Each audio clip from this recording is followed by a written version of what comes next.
നമസ്കാരം, able India ചാനലിലേക്ക് എല്ലാവർക്കും സ്വാഗതം. ഇന്ന് നമ്മൾ ഡിസ്കസ് ചെയ്യുന്നത് 54th GST കൗൺസിൽ കൊണ്ടുവന്നിട്ടുള്ള ഒരു പുതിയ റെക്കമെൻഡേഷനാണ്. B2C ട്രാൻസാക്ഷനും ഇൻവോയ്സിങ് കൊണ്ടുവരാനായിട്ടാണ് റെക്കമെൻഡേഷൻ കൊടുത്തിരിക്കുന്നത്. അപ്പോൾ ഇപ്പോൾ നിലവിലുള്ള സ്ഥിതി എന്താണെന്ന് നമുക്ക് ആദ്യം നോക്കാം. GST രജിസ്ട്രേഷൻ എടുത്തവരൊക്കെ ഇൻവോയ്സ് റേസ് ചെയ്യുന്നുണ്ട്, കസ്റ്റമേഴ്സിന് കൊടുക്കുന്നുണ്ട്. അത് B2B ട്രാൻസാക്ഷൻ ആണെങ്കിൽ അത് കസ്റ്റമർക്ക് റേസ് ചെയ്ത് അവർക്ക് അപ്ലോഡ് ചെയ്ത് കൊടുക്കും GSTR1 കൂടെ. അത് അവർ കറക്റ്റായിട്ട് അക്കൗണ്ട് ചെയ്യും, കറക്റ്റായിട്ട് വരുന്നു. അതുപോലെ തന്നെ B2C എന്ന് പറഞ്ഞാൽ എൻഡ് കൺസ്യൂമർക്ക് ബില്ലടിച്ച് കൊടുക്കുന്നു. GST കളക്ട് ചെയ്തിട്ട് തന്നെയാണ് ഇതൊക്കെ ചെയ്യുന്നത്. അപ്പോൾ അവിടെ GST കളക്ട് ചെയ്യുന്നു, ഇൻവോയ്സ് കൊടുക്കുന്നു, അതുമ്പോൾ ടാക്സ് കളക്ട് ചെയ്ത് അടയ്ക്കുന്നു. അപ്പോൾ GST രജിസ്ട്രേഷൻ എടുത്തവരൊക്കെ ഇതൊക്കെ ചെയ്യുന്നുണ്ട്. B2B ഇൻവോയ്സ്, അതായത് ബിസിനസ് ടു ബിസിനസ്. ഇനി B2C, അതായത് ബിസിനസ് ടു കൺസ്യൂമർ, B2C എന്നാണ് പറയുക. അപ്പോൾ ഇതൊക്കെ GST രജിസ്ട്രേഷൻ എടുത്തവരെല്ലാവരും ചെയ്യുന്നുണ്ട്. എന്നാൽ ഗവൺമെൻറ് 2020 മുതൽ ഗവൺമെൻറ് ഇൻവോയ്സിങ് എന്നുള്ള ഒരു പുതിയ സംവിധാനം ഇൻട്രൊഡ്യൂസ് ചെയ്തു. അപ്പോൾ നിലവിൽ ആ സമയത്ത് ഉണ്ടായിരുന്നത് ഇൻവോയ്സ് പ്രിൻ്റ് ചെയ്ത് കസ്റ്റമർക്ക് പ്രിൻ്റ് ചെയ്ത് സൈൻ ചെയ്ത് കൊടുക്കുന്ന ഒരു സംവിധാനമായിരുന്നു.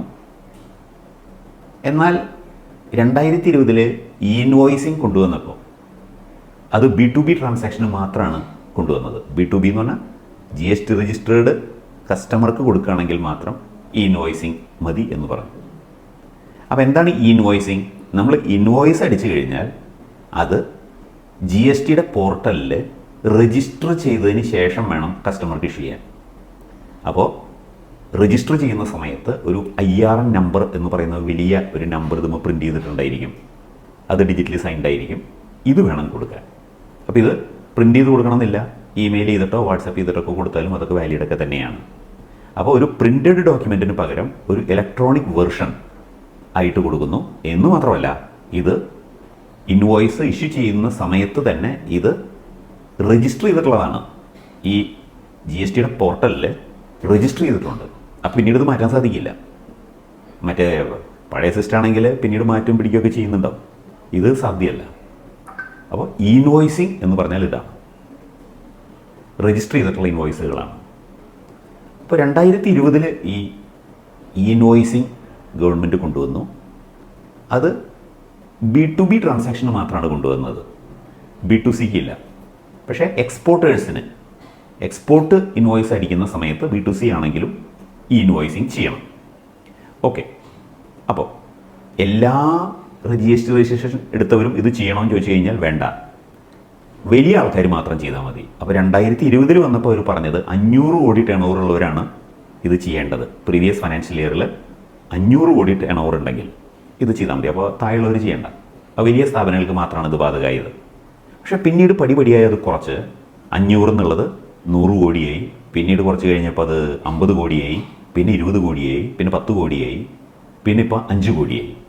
അപ്പോൾ 2023 കഴിഞ്ഞ August 1, 2023 മുതൽ 5 കോടി ടേൺ ഓവർ ഉള്ള വ്യക്തികൾ പ്രീവിയസ് ഫൈനാൻഷ്യൽ ഇയറിൽ 5 കോടി ഉണ്ടെങ്കിൽ, 5 കോടിക്ക് മേലെ ഉണ്ടെങ്കിൽ ഇവരെന്ത് ചെയ്യണം?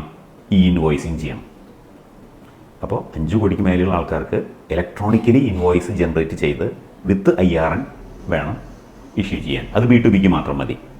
അപ്പോൾ ഇവിടെ ഒരു കാര്യം ശ്രദ്ധിക്കേണ്ടത്, 5 കോടിയാണ് ഇപ്പോഴത്തെ ലിമിറ്റ്. എന്ന് പറഞ്ഞാൽ 17-18 ഫൈനാൻഷ്യൽ ഇയർ മുതൽ ഇതുവരെ ഏതെങ്കിലും വർഷത്തിൽ 5 കോടിയേക്കാളും മേലെ ടേൺ ഓവർ പോയിട്ടുണ്ടെങ്കിൽ നമ്മൾ ഈ ഇൻവോയ്സിങ് ചെയ്യണം. B2Bക്ക് മാത്രം മതി, B2Cയിൽ എക്സ്പോർട്ടിനും വേണം. അപ്പോൾ ഇത് നടപ്പിലായി കഴിഞ്ഞപ്പോൾ ഗവൺമെൻറ് മനസ്സിലായി, ദിസ് ഈസ് വണ്ടർഫുൾ, ഇത് വളരെ നല്ലതാണ്, ബിസിനസ് ചെയ്യാൻ എളുപ്പമാണ്, എൻവയോൺമെൻറ്റ് ഫ്രണ്ട്ലിയാണ്. കാരണം ഇത് പ്രിൻ്റ് ചെയ്യൊന്നും വേണ്ടല്ലോ, നമുക്ക് വാട്സപ്പ് ചെയ്തിട്ടോ മെയിൽ ചെയ്തിട്ടൊക്കെ അയച്ചു കൊടുക്കാം. വളരെ ഈസി ആയിട്ട് ഹാൻഡിൽ ചെയ്യാൻ പറ്റും. മാത്രമല്ല പ്രിൻറ്റിങ് കോസ്റ്റും ഇല്ല, പേപ്പറും വേണ്ട, പ്രിൻറ്റിങ് കോസ്റ്റും ഇല്ല. അതുകൊണ്ടാണ് എൻവയോൺമെൻറ്റ് ഫ്രണ്ട്ലിയാണ്, ഇക്കണോമിക്കലുമാണ്. തെറ്റുകളുമില്ല.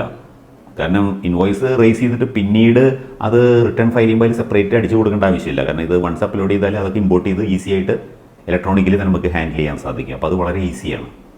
അപ്പോൾ ഗവൺമെൻറ് മനസ്സിലായി ഈ B2B ട്രാൻസാക്ഷന് ഇൻവോയ്സിങ് കൊണ്ടുവന്നത് വളരെ നല്ലൊരു കാര്യമാണ്, എല്ലാ അർത്ഥത്തിലും ഇത് ഗുണകരമാണ് എന്ന് മനസ്സിലായി. ഇതാണ് ഇതുവരെ ഉണ്ടായിരുന്ന പൊസിഷൻ.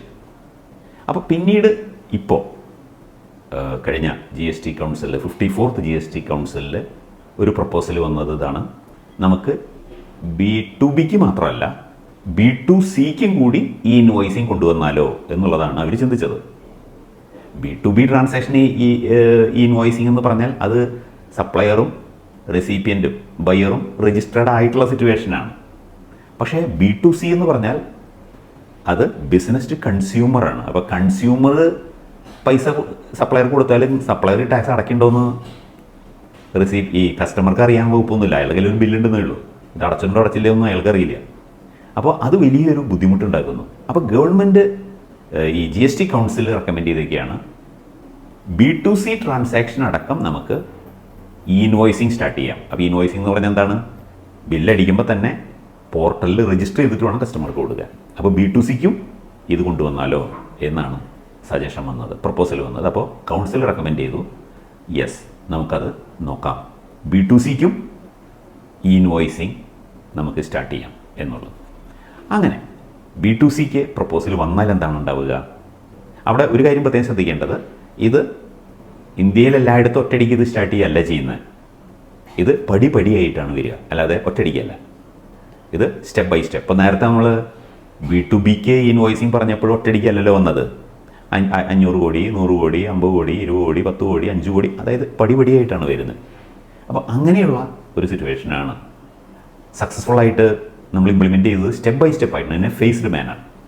അപ്പോൾ ഇവിടെയും നമ്മൾ നോക്കുന്നത് ഫേസ്ഡ് മാനറാണ്, B2Cയിലും നോക്കുന്നത് അതാണ്. അപ്പോൾ അങ്ങനെ എങ്ങനെയാണ് ചെയ്യുക?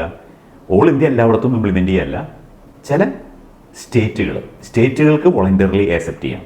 ഇപ്പോൾ കേരളത്തിന് ചിന്തിക്കുകയാണ്, കേരളം തീരുമാനിക്കുകയാണെങ്കിൽ കേരളത്തിൽ ഈ സിസ്റ്റം ഇംപ്ലിമെൻറ്റ് ചെയ്യാം, മറ്റ് സംസ്ഥാനങ്ങൾക്കും വേണമെങ്കിൽ അവർക്കും ഇംപ്ലിമെൻറ്റ് ചെയ്യാം. അപ്പോൾ വോളണ്ടറിയാണ്, കമ്പൽഷൻ ഇല്ല.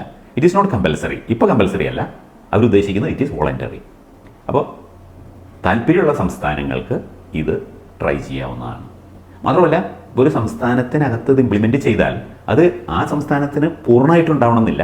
ചില സെലക്റ്റഡ് സെക്ടേഴ്സ്, ചില ബിസിനസ് മേഖലകളിലേക്ക് മാത്രമായിട്ടായിരിക്കാം ഇത് ഇംപ്ലിമെൻറ്റ് ചെയ്യുക. അപ്പോൾ ഏറ്റവും കൂടുതൽ നികുതി വെട്ടിപ്പ് നടക്കുന്ന മേഖലകൾ ഏതാണോ, ടാക്സ് ഇവേഷന് സാധ്യത കൂടുതലുള്ള മേഖലകൾ ഏതാണോ, അവിടേക്കായിരിക്കും ഇവർ ഉദ്ദേശിക്കുന്നത്.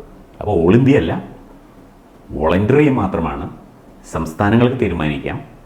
സംസ്ഥാനത്തിനകത്ത് ടാക്സ് ഇവേഷന് സാധ്യത കൂടുതലുള്ള മേഖലകളിൽ, സെക്ടറുകളിലായിരിക്കും ഇത് അവർ ഉദ്ദേശിക്കുന്നത് എന്നാണ് മനസ്സിലാവുന്നത്.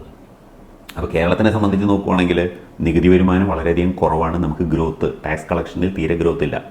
അപ്പം അങ്ങനെ വരുമ്പോൾ കേരളത്തിൽ ഇത് സാധ്യത കൂടുതൽ, ഇവേഷൻ കൂടുതൽ സാധ്യതയുള്ള മേഖലകൾ ഏതാണെന്ന് നമ്മൾ നോക്കിക്കഴിഞ്ഞാൽ നമുക്ക് പെട്ടെന്ന് എല്ലാവരും മനസ്സിലും വരുന്ന ഏതാണ്? ഗോൾഡ് ആൻഡ് ജ്വല്ലറി ഒരു മേഖലയാണ്. ബിൽഡേഴ്സ് ആൻഡ് കൺസ്ട്രക്ഷൻ ഇതാണ് മറ്റൊരു മേഖല. പിന്നെ ഹൈ വാല്യൂ ഐറ്റംസ് വിൽക്കുന്ന ഇലക്ട്രോണിക് ഐറ്റംസ്, അതുപോലെ തന്നെ മൊബൈൽ ഫോൺ, അതുപോലെ വെഹിക്കിൾ സ്പെയർ പാർട്സ്, വർക്ക്ഷോപ്സ്, ഇങ്ങനെയുള്ള ഇവൻറ്റ് മാനേജേഴ്സ്, ഇങ്ങനെയുള്ള വലിയ വോള്യം വരുന്ന, വാല്യൂ വരുന്ന ട്രാൻസാക്ഷൻസ്, അതിനൊക്കെ ഇത് ഇംപ്ലിമെൻ്റ് ചെയ്യാൻ സാധ്യതയുണ്ട്. അതുപോലെ തന്നെ ഈ ടൂറിസം മേഖല, കേരളത്തിന് വളരെ ഇമ്പോർട്ടൻ്റ് ആയിട്ടുള്ള ഒരു മേഖലയാണല്ലോ ടൂറിസം, റിസോർട്ടുകൾ പോലെയുള്ള സ്ഥാപനങ്ങൾ. അപ്പോൾ അവരൊക്കെ ഇൻവോയ്സ് റേസ് ചെയ്യുന്നത് ഈ ഇൻവോയ്സിലേക്ക് ആക്കി കഴിഞ്ഞാൽ ടാക്സ് ഇവേഷൻ ഒരു വലിയ രീതിയിൽ കുറയും. അപ്പോൾ കേരളത്തിൻ്റെ നികുതി വരുമാനം ഗണ്യമായി കൂട്ടാൻ കേരളത്തിനെ ഇത് തീർച്ചയായിട്ടും സഹായിക്കും എന്നുള്ളതാണ് ഈ പ്രപ്പോസലിൽ നിന്ന് നമുക്ക് മനസ്സിലാവുന്നത്. അപ്പോൾ ടാക്സ് ഇവേഷന് സാധ്യതയുള്ള മേഖലകളിലേക്ക് ഈ ഇൻവോയ്സിങ് B2Cയിലാണ് പറയുന്നത്. B2C എൻഡ് കൺസ്യൂമർക്ക് ബില്ലടിക്കുമ്പോൾ എൻഡ് കൺസ്യൂമർ ഇത് ടാക്സ് അടയ്ക്കണ്ടോന്ന് അറിയില്ല. അപ്പോൾ ഇൻവോയ്സിങ് സ്റ്റാർട്ട് ചെയ്ത് കഴിഞ്ഞാൽ എൻഡ് കൺസ്യൂമർക്ക് അറിയാൻ സാധിക്കും ഇതിൻ്റെ ടാക്സ് കറക്റ്റായിട്ട് അടച്ചിട്ടുണ്ട്. അതുപോലെ തന്നെ ബിസിനസ് ചെയ്യുന്ന വ്യക്തിക്കുള്ള ഗുണം എന്താ വെച്ച് കഴിഞ്ഞാൽ ഇത് കറക്റ്റായിട്ട് റിട്ടേണൊക്കെ ഫയൽ ചെയ്യുമ്പോൾ കുറച്ചുകൂടി എളുപ്പമുണ്ടായിരിക്കും. പിന്നെ പ്രിൻ്റ് ചെയ്യേണ്ട ആവശ്യമില്ല, ഇലക്ട്രോണിക്കലി ബില്ല് അയച്ചു കൊടുക്കാം, ഇമെയിലായിട്ട് അയച്ചു കൊടുക്കാം. അപ്പോൾ ബിസിനസ് ഫ്രണ്ട്ലിയാണ്, എൻവയോൺമെൻറ്റ് ഫ്രണ്ട്ലിയാണ്, കോസ്റ്റ് ഫ്രണ്ട്ലിയാണ്. അപ്പോൾ ആ നിലയ്ക്കൊക്കെ ഇത് ഗുണം ചെയ്യും. എന്ന് മാത്രമല്ല ടാക്സ് ഇവേഷൻ വലിയ രീതിയിൽ തടയാൻ സാധിക്കും. അപ്പോൾ അതൊക്കെയാണ് ഇതിൻ്റെ പ്രധാനപ്പെട്ട ഗുണങ്ങൾ. അപ്പോൾ കേരളത്തിനെ സംബന്ധിച്ചിടത്തോളം നികുതി വെട്ടിപ്പ് നടക്കാൻ സാധ്യതയുള്ള മേഖലകൾ ഏതാണെന്ന് നിങ്ങൾക്കറിയുമെങ്കിൽ കമൻറ്റ് ബോക്സിൽ എഴുതുക. അത് നമുക്ക് ഏതൊക്കെ മേഖലകളിലേക്കാണ് ഇത് ഇംപ്ലിമെൻറ്റ് ചെയ്യുന്നത് ഗുണകരമാവും എന്നുള്ളത്. വലിയ വാല്യൂ വരികയും ടാക്സ് അടയ്ക്കാൻ സാധ്യത കുറവുള്ള മേഖലകളാണ് ഉദ്ദേശിച്ചത്. നിങ്ങൾക്കത് മെൻഷൻ ചെയ്യാം. അപ്പോൾ ഈ ഒരു പ്രപ്പോസലാണ് ഇന്ന് ഞാൻ നിങ്ങളായിട്ട് പങ്കുവയ്ക്കുന്നത്. അപ്പോൾ ഈ വീഡിയോ നിങ്ങൾക്ക് ഇഷ്ടമായെങ്കിൽ നിങ്ങൾ മറ്റുള്ളവർക്ക് ഷെയർ ചെയ്യുക. ആദ്യമായിട്ടാണ് നിങ്ങൾ ഈ വീഡിയോ കാണുന്നതെങ്കിൽ സബ്സ്ക്രൈബ് ചെയ്യുക, ലൈക്ക് ചെയ്യുക, ഷെയർ ചെയ്യുക. നിങ്ങൾക്കുള്ള അഭിപ്രായങ്ങളൊക്കെ കമൻറ്റ് ബോക്സിൽ മെൻഷൻ ചെയ്യുക. അപ്പോൾ നിങ്ങളുടെ കമൻറ്റ്സ് തീർച്ചയായിട്ടും നമ്മൾ പ്രതീക്ഷിക്കുന്നു.